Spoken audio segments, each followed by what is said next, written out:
Je vous salue tous au nom de Jésus. Que Dieu vous bénisse. Je pense que vous avez bien dormi par la grâce de Dieu. Nous nous sommes réveillés tous sains et saufs et c'est ce qui compte le mieux. Nous sommes là pour notre méditation matinale, cœur à cœur. Je vais vous inviter à prier le Seigneur. Notre Dieu, merci pour tout ce que tu fais pour nous. Tu nous as permis de nous réveiller ce matin et nous t'en sommes infiniment reconnaissants. Nous nous recommandons à toi pour cette méditation. Viens nous conduire par ta grâce au nom de Jésus. Amen. Alors, aujourd'hui, nous allons prendre la page 162 et le texte de base de notre méditation, toujours dans le document cœur à cœur, c'est 2 Corinthiens chapitre 12, versets 9 à 10. Et le thème, c'est les merveilles de sa grâce. Nous allons lire le texte de 2 Corinthiens chapitre 12, versets 9 à 10 dans la version Louis II. Et il m'a dit, ma grâce te suffit, car ma puissance s'accomplit dans la faiblesse. Je me glorifierai donc bien plus volontiers de mes faiblesses, afin que la puissance de Christ repose sur moi. C'est pourquoi je me plais dans les faiblesses, dans les outrages, dans les calamités, dans les persécutions, dans les détresses pour Christ. Car quand je suis faible, c'est alors que je suis fort. Amen. Ainsi parlait l'apôtre Paul. Et lorsque nous prenons notre petit document, vous allez voir que voici ce qui est dit dans le commentaire. Le psalmiste dit ainsi, « Il est bon pour moi d'avoir été affligé afin que j'apprenne tes statuts. » Psaume 119, verset 71. Et ce qui vient d'être dit dans ce psaume n'est que le reflet de la réaction de l'apôtre Paul au verdict lorsque Dieu lui a dit « Ma grâce te suffit, car ma force est rendue parfaite dans la faiblesse. » Vous connaissez bien l'histoire certainement, pour ceux qui lisent la Bible. L'apôtre Paul avait des problèmes Dieu et il a plusieurs fois prié pour que le Seigneur le délivre, lui accorde la guérison. Lui dont les mouchoirs guérissaient les malades, lui qui imposait les mains, les malades étaient guéris, les paralytiques se levaient, il avait des problèmes Dieu. Et il a prié pour que le Seigneur se souvienne de ses yeux, lui accorde la guérison. Et Dieu lui a dit, ma grâce te suffit. Une façon de dire, Paul, ce mal Dieu ne te quittera pas. Tu mourras avec ça. C'est-à-dire que tu vivras avec ce mal jusqu'à la fin de tes jours. Et l'apôtre Paul s'est réjoui pour dire, effectivement, si la grâce de Dieu me suffit, je me plais dans cette faiblesse. Parce que c'est dans cette faiblesse que s'accomplit la puissance et la gloire de Dieu.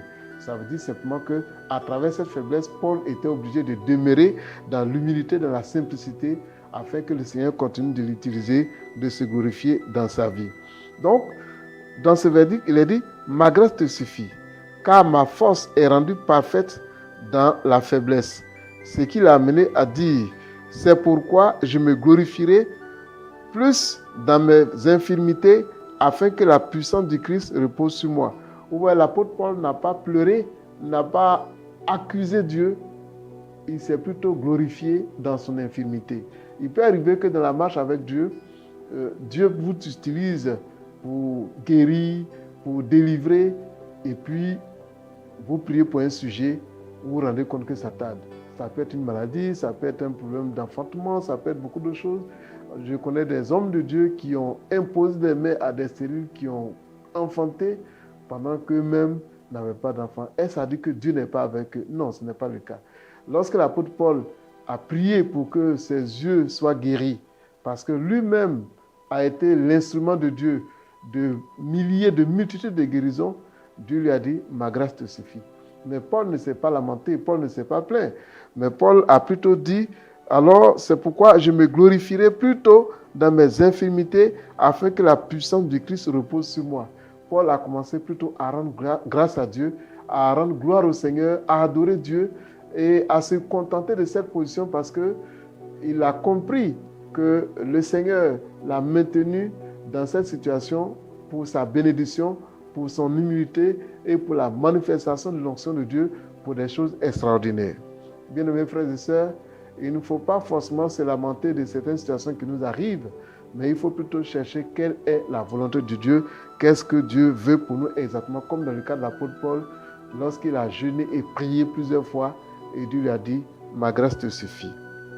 Et nous voyons la suite. L'apôtre Paul même a commencé à se réjouir de son infirmité, de ses infirmités, de ses persécutions, de tout ce qu'il vivait qui paraissait aux yeux des hommes comme des détresses. Paul a commencé à se réjouir de toutes ces choses.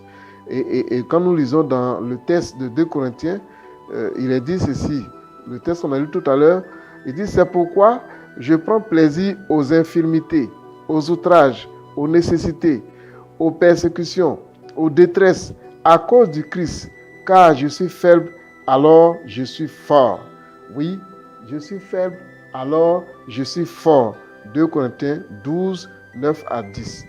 Si nous n'aimons que Dieu et que nous nous soumettons à lui, ce sera très certainement notre expérience.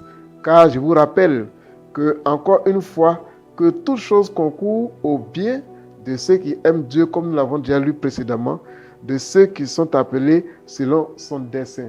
Oui, bien-aimés, Dieu nous aime. Quel que soit qui nous sommes, quel que soit ce que nous traversons, il ne faut jamais oublier, Dieu nous aime. Est-ce que Dieu détestait Paul pour que Paul ait des mots Dieu pendant que Dieu opérait des miracles à travers lui? Pourquoi Dieu refuse de le guérir? Est-ce un signe négatif pour lui? Non, mais c'était pour le bien de Paul lui-même.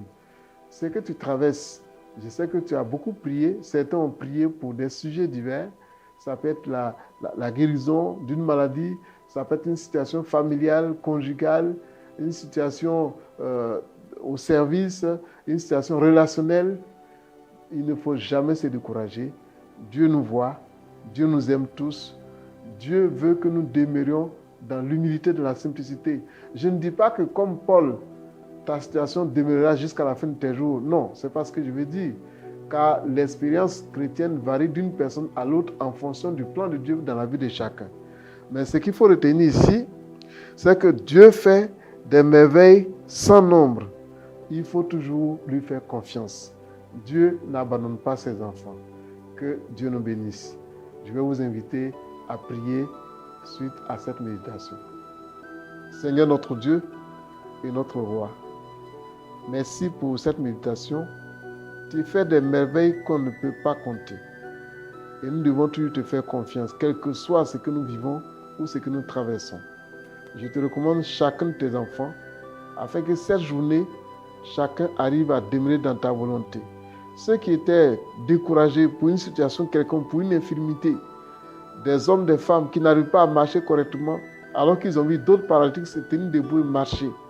Seigneur, quelle que soit la situation, souviens-toi de ton fils et de ta fille et console-le, fortifie son âme, fortifie son cœur et que la journée de Dieu soit une journée de joie, de paix pour chacun de nous. Que la gloire te soit rendue parce que tu le fais au nom de Jésus. Amen.